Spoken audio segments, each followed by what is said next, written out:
17 জন যাত্রী নিয়ে চেয়ারম্যান ঘাট যাওয়ার পথে স্পিড বোটের তেল শেষ। বোট মালিকদের অনিয়মের বিরুদ্ধে যাত্রীদের অভিযোগ। দ্বীপের হৃদয় 24, দ্বীপের মানুষের হৃদয়ের কথা কয়। আজ সকালে হাতিয়ার নলছিড়া ঘাট থেকে চেয়ারম্যান ঘাট যাওয়ার সময় মাঝপথে একটি স্পিড বোটের তেল শেষ হয়ে যায়। আতঙ্কে দোয়াদুরুদ পড়তে থাকে কয়েকজন মহিলা সহ 17 জন যাত্রী। 30 মিনিট নদীতে দিশেহারা অবস্থায় ভাসতে থাকে তারা। তারপর অন্য একটি বোটের মাধ্যমে তেল এনে পরে যাত্রীদের ঘাটে পৌঁছানো হয়।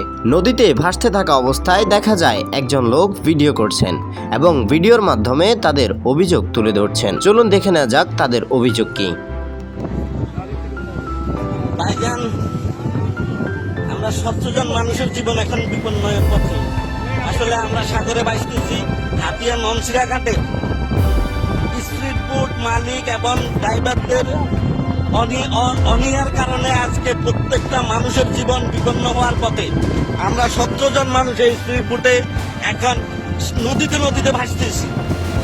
আসলে এটা ড্রাইভারের তেল শেষ হয়ে গেছে। এই যে এখন তেল আনছে আরেকটা স্পিড বোটে, আধা ঘন্টা ধরে আমরা নদীতে বাসার পরে ওনারা তেল নিয়ে আসছে।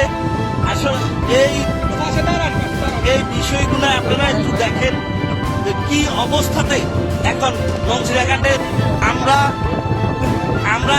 আধা ঘন্টার উপরে এখন নদীতে বাসার পরে আপনার তেল নিয়ে আসছে। বাকিটা উপরে আল্লাহ জানে। দ্বীপের হৃদয় 24, দ্বীপের মানুষের হৃদয়ের কথা কয়।